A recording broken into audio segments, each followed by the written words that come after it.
Good morning, guys. Luke here. Welcome back. I hope you had a great weekend. So, if you remember last week, we were talking about this brand new app called Beeper Mini. And it was amazing because it meant for the first time that Android users had full iMessage functionality. And it lasted a week. and then Apple has come forward and squashed the app. It's no longer working. We're going to talk about it in a bit more detail in the podcast today.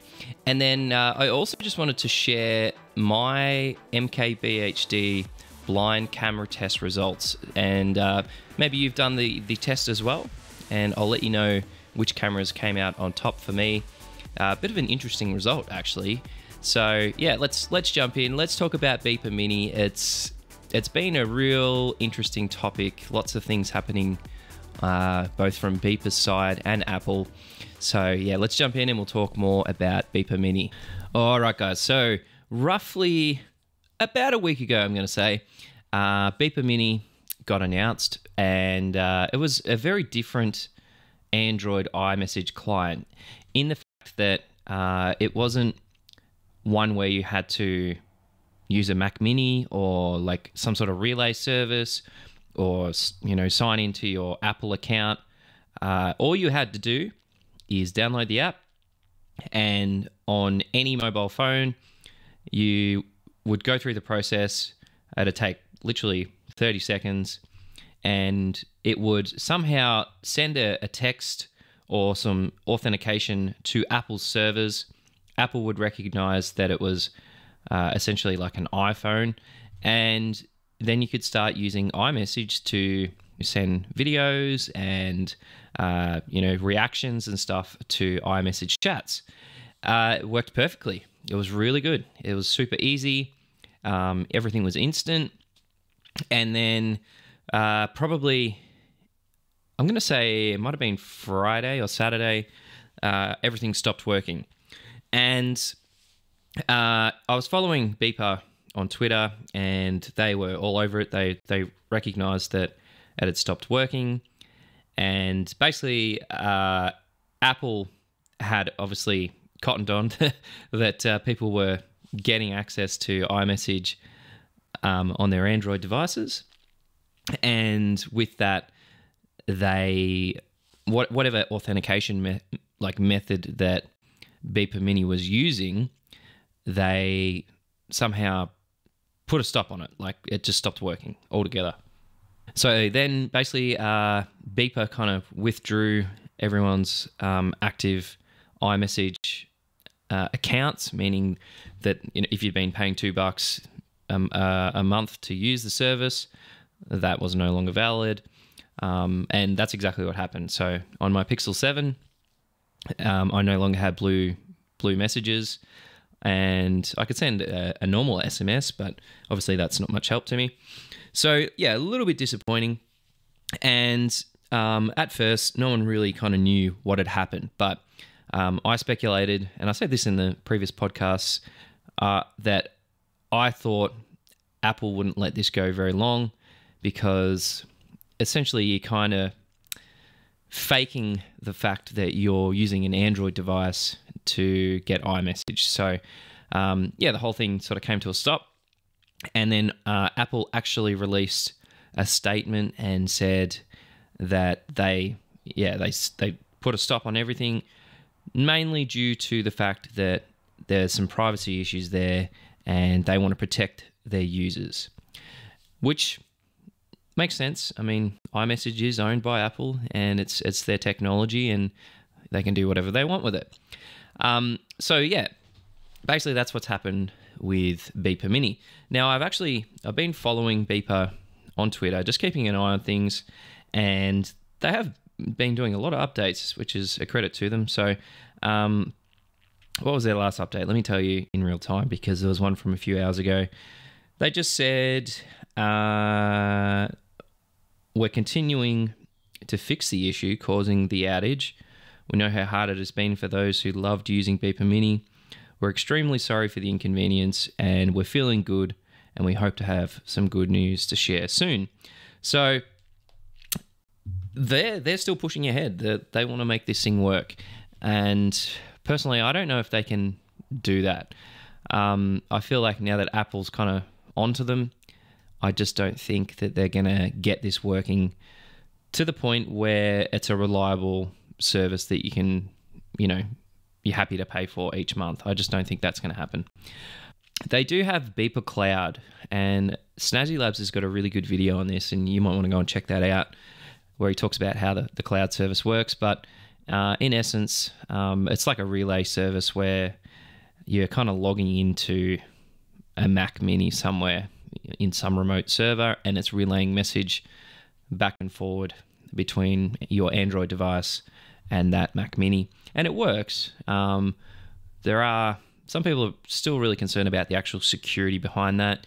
Beeper openly says that it's secure and it's end-to-end encrypted. So me personally, I'm still on the fence about it. I don't think it's as safe as obviously using iMessage. Now, all of this is exciting, but here's the thing. Like, it's awesome if they can make this work. If they can make it work reliably, unreal. That's so good. But Apple's already said in the new year, in 2024, RCS is coming to Apple devices anyway. So it won't, obviously you won't have blue messages, blue bubbles, but it's still going to be doing everything that you really want it to do. You're going to be able to send large files. You're going to be able to send high quality photos. You're going to be able to send reactions. I'm assuming group messaging will work. I mean, that's one of the big things for most people. They have big family group chats in iMessage. I'm assuming that will work with RCS as well. There were some chats like back and forward. I think the CEO of Beeper said that, we're talking about improving security and stuff like that across the board with messaging. And obviously iMessage is end-to-end encrypted, but SMS is not. There's no encryption, and that's why RCS has basically come to Android. And yeah, I mean, I loved it. It was so cool when it worked, but it's just moving forward, I don't know what's going to happen in that situation. I'll provide some more updates, and I'll keep testing it. Like if Beeper Mini come out with an update and it works again, I'll test it out and let you guys know. But yeah, right now, I wouldn't be holding your breath. I just kind of feel like Apple's made it very clear that they're going to try and stop any attempt that Beeper or any other company is going to try and use to get iMessage working on Android. All right, so let's jump in, guys. I want to talk to you about the MKBHD blind camera tests. These are really fun, and I think a lot of you guys will get a lot of enjoyment out of this. I want to share my results and explain to you how the test works, and yeah, just let you know what I thought of the whole thing. And I was actually surprised by the winner of a number of my tests. It's pretty interesting, actually. All right, let's jump in. We'll have a quick chat. Okay, guys. So if you're not familiar, every year Marquez and his team do blind camera tests, and basically it's an opportunity for you to see all of the camera technology that's rolled out in the last 12 months. And he pits all of those new cameras and smartphones against one another, so you can see which one does well in standard settings, which one does well with their night mode, and which one has the best portrait mode. And basically what happens when you take the test, you select between two images side by side. You pick which one you think looks the best, and then you keep doing that until the website or the software behind the website has got enough information to let you know which camera is basically your top pick. So I've been through all three scenarios, so standard, night mode, and also the portrait mode. And I wanted to share my results with you because they're not at all what I was expecting, which is pretty interesting. I think last year the winner was the Pixel 6a for like across the board, like all the people that took the test, the one that came out on the top was the Pixel 6a. So that was quite interesting considering the camera technology inside that device is a number of years old now. So yeah, let me share my results with you, and I'd love to hear what your results look like too. Okay, so for the standard test, my results were as follows. So number 1 was the Google Pixel 7a, number 2 was the OnePlus 11, and number 3 was the Google Pixel Fold. So 2 Google Pixels in that one. The 7a actually has a slightly different camera setup to the standard Pixel 7. It does have I think it's a 48 megapixel primary, so it's a slightly different configuration, but obviously I really like the look of Google Pixel stills. I've always really liked the stills that come out of Pixels, so it does make sense that they're kind of my results for the standard camera test. Moving on though, the results of the next one really surprised me. So this is the dark mode or the night mode.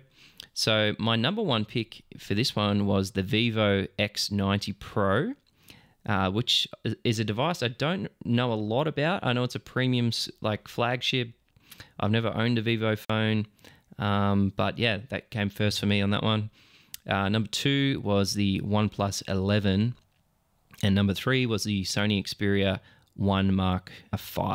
Interesting results there. 3 phones I don't really know that much about. I know the OnePlus, obviously, it's got the Hasselblad camera. Sony does some really awesome stuff with their camera tech, and they're definitely getting better year after year. But yeah, Vivo, did not see that one coming. Now, this final one is the portrait mode. So on top was the Z Fold 5. That's my number 1.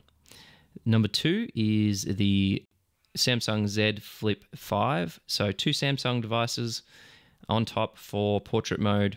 And then number 3 was the Google Pixel 8 Pro. So what's interesting here is for a long time, I'm going to say probably about 3 years now, Samsung has definitely been one of the best at portrait mode. And the reason being is their camera tech does a great job of doing 2 things.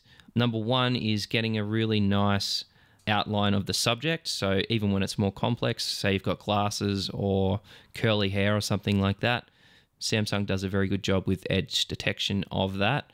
And then the second one is they do a really good job of doing convincing background blur or bokeh. And the other cool thing with Samsung devices, even after you've taken the photo, there's that ability to be able to adjust the background blur. So yeah, thought that was pretty interesting. Google Pixel 8 Pro, obviously, I feel like the Pixel does a very good job with portrait mode in general. I actually thought I might have picked Pixel as my top option in this one, but turns out the Samsung is one of the better portrait mode cameras. So very interesting indeed. So that's it for today, guys. I really enjoyed doing this blind camera test. I'd suggest you go and do it. I'm assuming Marquez will probably do a separate video just talking about the results of everyone. But yeah, I hope he does this again next year. It was really fun. All right, guys. Thanks a lot. See you tomorrow. Cheers.